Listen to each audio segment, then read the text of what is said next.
It's time to have your say. Welcome back to the Q&A, answering your questions in the wrestling community. It's time for another episode of AskSCW. So welcome to this post-WrestleMania 13 edition of the Q&A. All questions today are involving WWE, the fallout from WrestleMania, and of course the Raw after Mania. Topics in this video include about Roman Reigns' next challenger, what will be Cody's first feud in WWE, what are my thoughts on Ezekiel, Money in the Bank, where will Bayley and Auska return to in WWE, and we'll be kicking things off with Edge's new Rumoured faction. Of course, Damian Priest is on board. Going to be discussing more of that in the next few seconds. But if you want to be involved on the next Q&A here on AskSCW, you can drop a comment here on YouTube, leave the hashtag AskSCW, or you can follow me on Instagram, Twitter, Facebook. All should come on your screen right about now. But without further ado, let's get on with our first question this week. And it comes from Mike, Italian Habs Mike, who says, how would you book Edge's new faction and who else should join? Also, would you book Damian Priest breaking away from Edge's faction where it elevates Priest? Superb question to kick things off here. I've got to say, probably my favourite thing coming out of WrestleMania because there was a lot of questions, more questions than answers. It wasn't obvious really with the Edge and Damian Priest pairing. And like you say, there are rumours that it's going to lead to a faction. But I'm going to answer your second question before I answer your first question. Yes, eventually I would use this as a platform to elevate Damian Priest. I don't really see the point of a faction otherwise. If it's going to be, say, like a new Brood, Ministry of Darkness type stable, that's all in fun, but think of it also like a bit like an Evolution type stable. Edge is kind of like the legend of this, the sort of the top guy. If he can take some other people and make some new stars out of it, I think that that's a great thing for WWE, and I think that, like you say, Damian Priest would have a lot to gain from this, because Damian Priest has been a bit lost in the last few months. I mean, he's had this sort of Jekyll and Hyde character going on where he's sort of, was he going to turn heel? Wasn't he going to turn heel? We kind of wasn't sure what was going to happen. Now he has turned heel, and now he's got direction as this heel character. And Edge himself said at WrestleMania he didn't expect Damian Priest to be there. This wasn't sort of a pre-planned thing, but Damian Priest said that Edge's words spoke to him. So that connection, that continuity that brought them two together made a lot of sense. And it made a lot of sense in different ways as well, because they've been connected as well in other ways in WWE. I mean, didn't Damian Priest get advice from Edge about the Royal Rumble earlier this year? And let's not forget as well, they did turn heel on the same evening. So kind of adds things together when you look back. Now, as for the faction, of course, there have been many names that have been rumoured for it. Will it turn into a faction? We'll have to wait and see. But for me, looking at some of the names that have been, passed around, if you want, let's talk about the ones that have been heavily speculated, the ones that I'd like to see most in the group. I'm going to start off with Tommaso Ciampa. Now, Ciampa, of course, was in the Andre the Giant Battle Royal last week, which gave me many nightmares, the idea that he was leaving NXT and perhaps would have no direction on Raw or SmackDown. And I think he would fit perfectly into this group, because if you take Tommaso Ciampa, NXT's been all that he knows. He's been a part of Black and Gold for, 7 or so years it was in total in the end. So for me, for him to come up and then to be joining this group, I think would be really good, because he's almost had to leave NXT. He had no direction, didn't feel he knew what to do going forward, to sort of be influenced by Edge's words and perhaps bring out more of the Blackheart character that we were so used to in perhaps his high peak period in NXT. I think would be really good, rather than just old man Ciampa. Because if he's old man Ciampa that was going around with Timothy Thatcher and sort of what we've seen at the beginning of 2.0, as good as he is in ring, I just think Ciampa would be a jobber in WWE. He still probably could be more likely the jobber of the group, but if he's got sort of the Blackheart character and sort of can buy into the narrative of being lost and now being found and now having this purpose, for me, I think he would be a natural fit for this group. One that hasn't been mentioned so much, but one I'd really like to see would be T-Bar. Bringing back to Dijakovic to start off with. Don't have the name T-Bar, completely drop that. Maybe keep the face paint if you want to, just have a different look going on. But I think just take him all away from what was Retribution. Just have him as a clean start going forward. He's so good in ring, Dijakovic. In fact, him and Damian Priest had an awesome street fight, around 4, 5, 6 months ago now for the United States Championship, just after the draft. So he's shown he can go in ring, and I think if he's given the right opportunity, the right sort of group, I think he could really stand out and be someone that could be someone to really benefit from this long term. You mentioned the idea already of Damian Priest being elevated afterwards. I think Dijakovic really could do the same thing. One other member we're going to talk about, but to do that, we're going to go to Jamie Holmes, who's got our next question. He says, rumours are circulating that Rhea Ripley will soon join Edge's faction. What's your opinion? I think it's needed, as Rhea Ripley is getting stale as a face and a heel turn is overdue. With her walking out on Liv Morgan, I think she'll turn next week after the title match. And Jamie, I think you're bang on the money. I honestly think that Rhea Ripley is going to be someone that's going to be in this group. I think she'll be the first one to join this group outside of it. And you say Liv Morgan is the perfect person to turn on here, because Rhea Ripley, she's been stuck in tag teams for the last sort of 6 months or so. Nikki ASH didn't work out. She actually got turned on in the end as well by Nikki on her. Now it's not working out with Liv Morgan. So what is she doing? And let's not forget as well, she sort of came up to Raw last year around WrestleMania. Yes, she was Raw Women's Champion, but she didn't really get directed and booked the right way. So for me personally, I do look and say that the last year of Rhea Ripley's career, she's sort of been a bit mishandled, a bit misused on Monday Night Raw. So this sort of change of character, or say change of character, she still, I think, will be the nightmare, but to have a change of direction and be in this group, I think personally Rhea Ripley would have arguably the most to gain of everybody, because I think she could become overnight a top star in the women's division, going back to the single star. And I think as well, she would have possibly could be the sort of character that could take a lot of Edge's old traits, becoming, you know, that desperate heel, the opportunist. I think she could really take those and add those to her character to go along with the nightmare. And I think personally for me, then a feud with her and Bianca Belair would be absolutely epic. But I do think, like you say, it will start with turning on Liv Morgan, and I think it'll build a match between Rhea and Morgan when it gets to WrestleMania Backlash. So yeah, I expect that to go down, and that for me would be my faction if I was to make one. But if there is one I think that would miss out of those at this point, I do think it would be T-Bar. I think Ciampa and Rhea Ripley would definitely be my calls to say that I think it will happen, but T-Bar would be my addition if it could happen. And last thing about Edge's group here, we've got Underground Temple suggesting the faction themselves with Edge, Damian Priest, Dijak, Joe Gacy, and Haaland. I've got to say, that's really creative. I like the way that group is put together. My only negative with the other two new names that have not been mentioned were Joe Gacy and Haaland, even though I think they would be quite a good fit. And I do like the idea as well, because Joe Gacy has this sort of character that's the same space, a very controversial character, could fit very well in narrative with Edge's group. I wouldn't necessarily say that Joe Gacy is kind of more like a leader with his message that he's got right now. It is a slightly different message to what Edge is perhaps giving out with this. It's not as much lost and found characters. Joe Gacy's not lost. He's very clear with his message of what he wants going forward. If anything, he's manipulating Haaland, who seems to be a bit lost. And I think the thing that rules them out of that group at this point for me is just because of the fact that they're in NXT, and I think they now started this stuff where they've kidnapped Rick Steiner as well. So they've got storyline narrative. They're going to continue in NXT going forward. Perhaps they're just not ready for a Raw at this moment. But as a collective 5-man team, it's quite dangerous, it's quite cool, it's quite fun. I wouldn't mind seeing it. I just think for me at this particular moment, I think it could be just too soon to see Joe Gacy and Haaland on Monday Night Raw.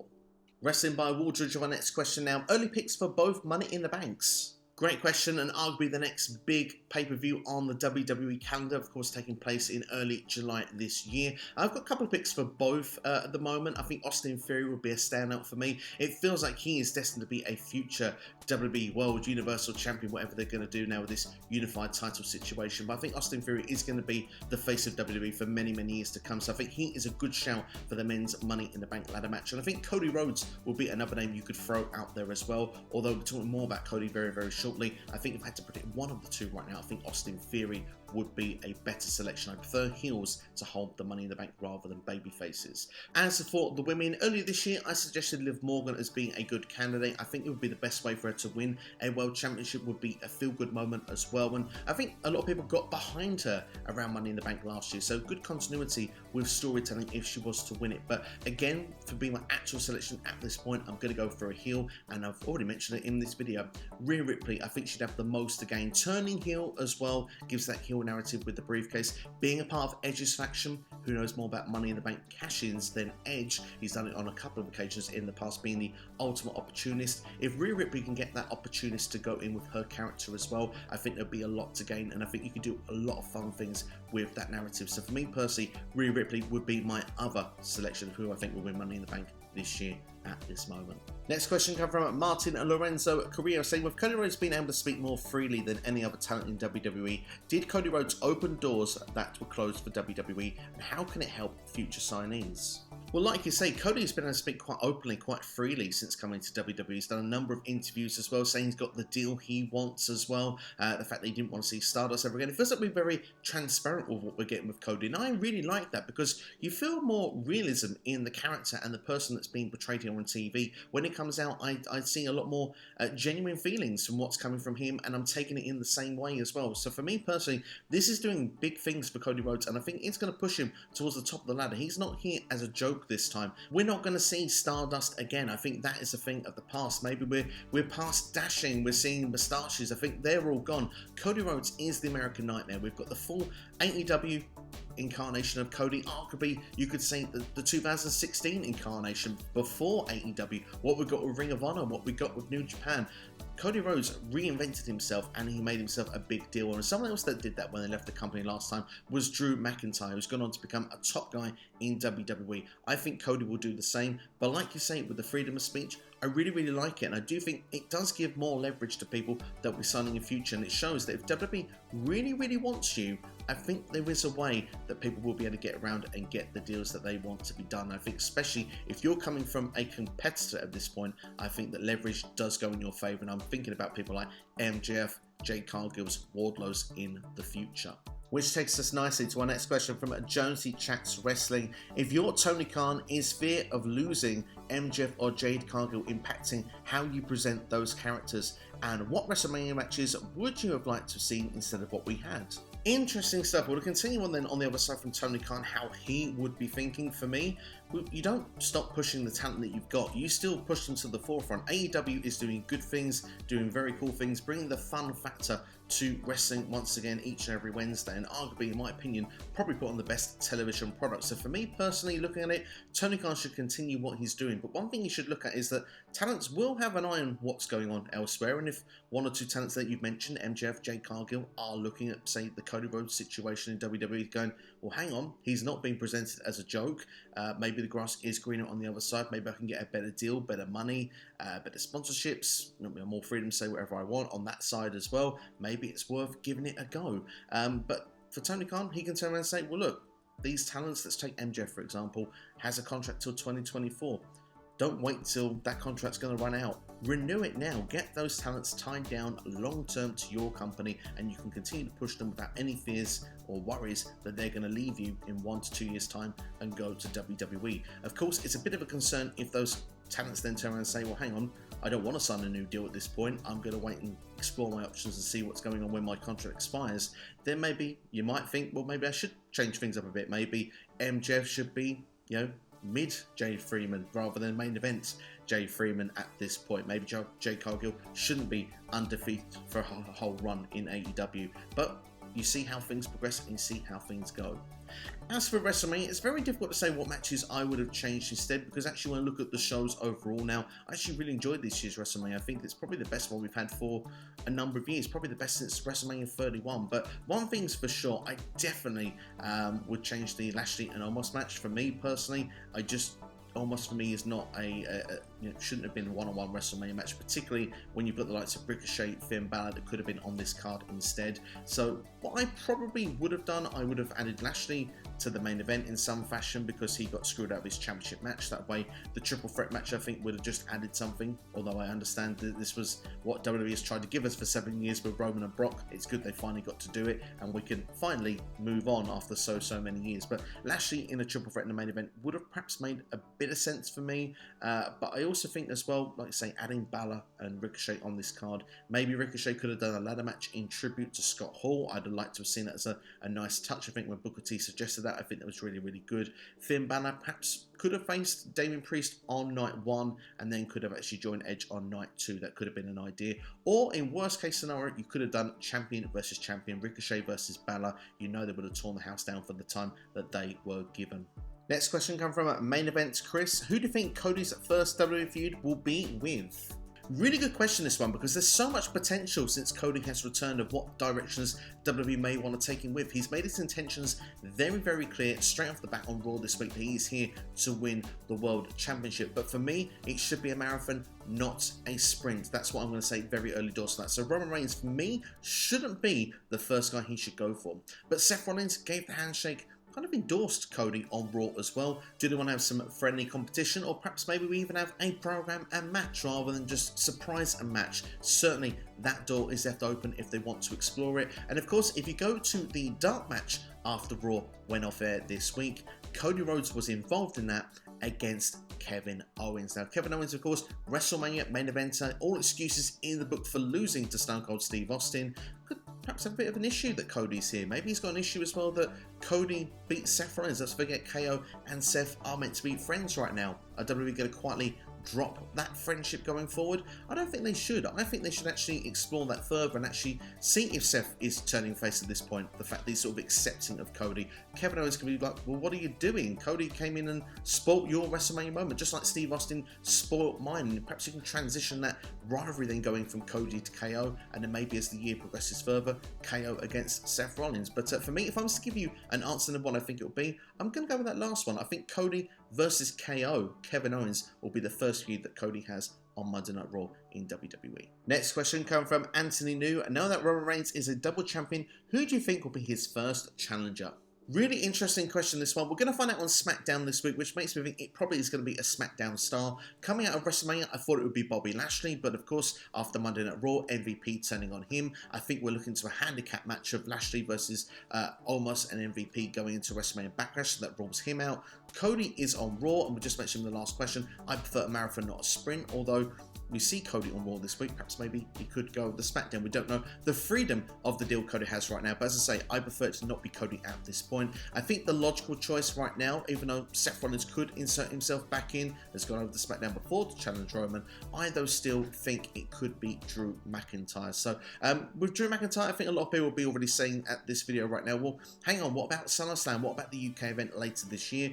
They can still do that. Remember with Bianca and Becky, that storyline started at SummerSlam and it culminated at WrestleMania. It started with a match and then its ending destination had a match as well. They could do a match where Drew starts off the journey to try and become the world champion once again, loses at the first hurdle, whether it's to do with the Usos or however, Drew is screwed out of the match. Drew has to work his way back into title contention and then he gets there for SummerSlam or perhaps even for the UK pay-per-view at the start of September. So for me personally, I think Drew McIntyre is going to be my shout. It's going to be the one I'm going to call in, but I wouldn't be surprised as well, and this is what I'll say with this first challenger, it could be first challengers, because the fact he's got both belts at the moment, we've not changed it into a new one belt design. So what's to say that we could not have a Raw superstar going for the WWE Championship and a SmackDown superstar going for the Universal Championship and do it in a triple threat match? And if you're going to do it like that, then Seth and Drew would be my choices. Next question coming from the Bama Slammer Wrestling Podcaster. Bama Dave with his question.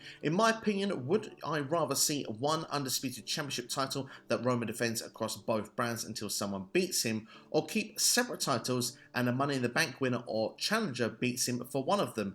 To Bama, it means more to have one champion and not primary, secondary champions. And I agree with you. I think one world champion makes more sense. It actually works better for the brand split, in my opinion, because if you are the world champion, the one world champion recognised amongst the company that go across both shows, that means you're on 2 shows a week, you get more money, you've got more exposure, you've got more fame, you are seen as the one. So for me personally, it makes more sense than having secondary champions, but I can see why WWE has done it in the past, because right now, like I say, Roman is untouchable and it's quite clear now he has both championship belts. But if you look and say over the years, certain people would never have been a world champion or had the opportunity to be if there wasn't 2 world championships. So I see why it is in place, and it would kind of make sense to keep them for that reason. For example, you look at last year, Big E would never have become WWE champion. Forget how you thought the title reign was treated. He never would have got that opportunity. So for me personally, it's a really hard one to say, but for me, I would prefer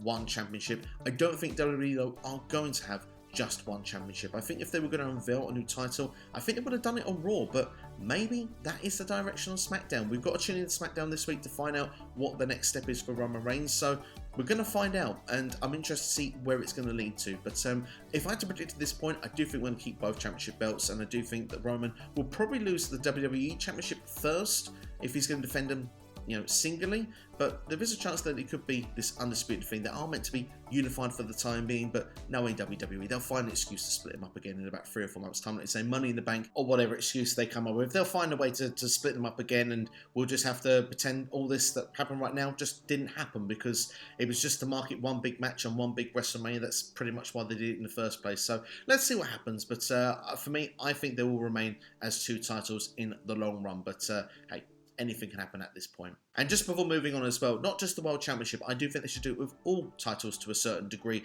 What about now? The Usos are going to be on Raw as well. Perhaps, surely they would want to go for the Raw Tag Team Championships and unify them. They've seen Roman can do it. Surely they can do it as well. They've been tag champs now for, since July last year on SmackDown. Why not take the Raw Tag Team titles from RK Bro? Surely that should be the direction narrative that they would want to do going forward, because then, well, the Bloodline truly has all the gold to them that matters in WWE.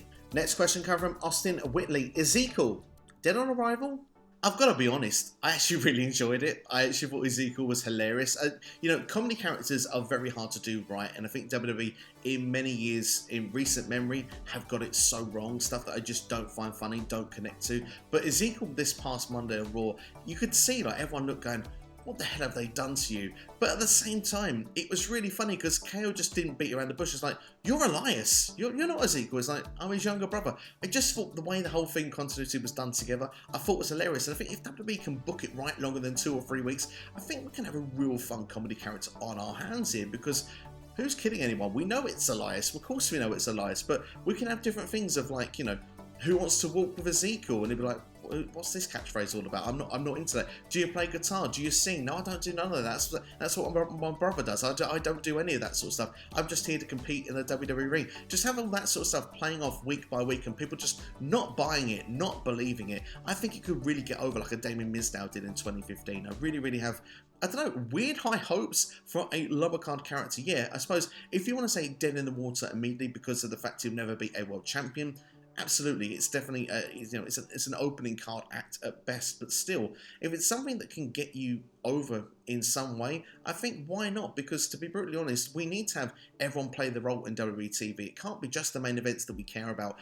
In the old days, we cared about every character and every part of the card because everyone gave their own piece of flavour to the show. And I think this Ezekiel character really can work if it's booked right. And let's be fair, maybe it's a whole ruse thing where Elias can come back in at some point, and when Elias does come back in as this sort of new fresh start going forward, wants to leave stuff in the past, doesn't want to be the drifter anymore, people might really get behind it. So for me, let's breathe, let's see where this one goes, because weirdly enough, I didn't hate it, and I'm interested to see where it's going to go next. And KO was the perfect person to have in ring with him first week. I'd actually have KO involve it next week as well. We can actually take the facial and put it on like the screen of Ezekiel, and then sort of go with the other half of the screen and say like, look, you're not even younger brother. Look, the features, you're like identical twins. You're just missing a beard. You just sort of point out the obvious and the funnies with it, and just really take the mickey out of it, because it's really taking the mickey out of WWE's creative system in general, saying we have no plans for this guy, we don't know what to do with him,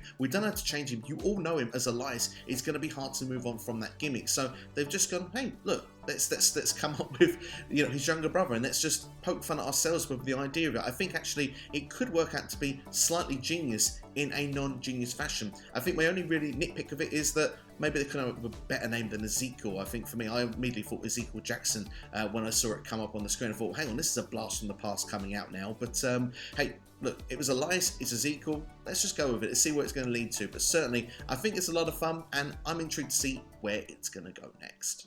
Last question this week comes from Super Sonic X. What brand will Auska and Bayley be on, and what feuds will they be in upon their return without jumping into the title picture? Great question, this one, and I really thought Bayley and Auska were going to return on Raw this week. We didn't get any of those sort of real big returns, did we? It was Ezekiel that was the return, and arguably was saying it was a minor card character. So maybe both are on their way to SmackDown, because we're definitely going to get some surprises on SmackDown this week, I'm sure. Would both of them be good there? I mean, both would be good feuds for Ronda Rousey. I don't remember having proper programs with either of those two ladies before, so that certainly would make a lot of sense. If people know me, have watched videos previously, they know that I'd prefer Bayley to be on Raw. We could finish the feud with Bianca Belair. We've not seen her against Rhea Ripley. We've not seen her against Becky Lynch. And I do think Bayley would come back to a monstrous babyface pop, and I do think that'd be really cool to see. We've seen her and Sasha have feuds in the past as well, so I don't think we need to continue with that narrative either. So for me, I would still bring Bayley back to Raw when the time is right, and I would probably have a feud with Becky Lynch to kick things off, because that's something I haven't seen on the main roster anyway, and something I really would want to see. As for Auska, I do think actually SmackDown could be a better shout for her. We mentioned the idea of facing Ronda Rousey at some point, but what way to bring her in? Well, she was teaming with Naomi before, so maybe she could be jealous that Naomi is a women's tag team champion with Sasha Banks. That's a way to bring her in. Maybe we could help improve the women's tag team division. Maybe that's a way to call up Io Shirai or someone to be by the side of Auska, and we can have a heel tag team going forward, going for those women's tag team championships, because, well, WWE have already near enough broken 2 teams up since WrestleMania. They need to really establish this women's tag team division going forward. So if Auska isn't going to go for the main gold, the tag team title division would be the best shout for her. And although people may say to me, well, Io Shirai should be going for the women's championship when she's called up, I don't think WWE are going to push her to that role. And certainly if you look in the short term, yeah, you could do on Raw, Bianca versus Io. I think that'd be a really cool match to see, and there probably is a gap for Io there. But on SmackDown, it's Charlotte, it's Ronda, it's Sasha. Io will have great matches, but I don't see her being at the top of the card. So to bring her in with Auska at this point, I think would be good for a tag team, and you could push them going forward, going for those women's tag team titles. So that's an idea anyway, but yeah, we'll have to wait and see how it will play out. But both long overdue making returns. I'm looking forward to seeing how they will fit back into WWE when they eventually do make their comebacks. But that's all from me. Thank you for watching AskSCW as always. Go and support everyone on Twitter as well. Let's grow together in the wrestling community. Go and check out the WrestleMania 38 review that's available on the channel for you right now. That's nights 1 and 2 that were done together. And I was joined by Jonesy Chats Wrestling for those reviews as well, so make sure to go and check them out. Going to be dropping as well how I would book WrestleMania Backlash on the channel this week also, so make sure to check that video out when it drops. So plenty of excuses to be subscribed to SCW if you're not already, and also make sure to like this video, comment with anything in the comment section that we've been discussed today. If you want a question to put in for the next one, then leave the hashtag AskSCW. I know to give you a shout out on the next episode as well. And thank you very much for watching as always. Don't forget to check out these videos on the side of your screen that's popping up right now. Take care, have yourselves a great day. Thank you for watching as always. I'll see you soon here on SCW.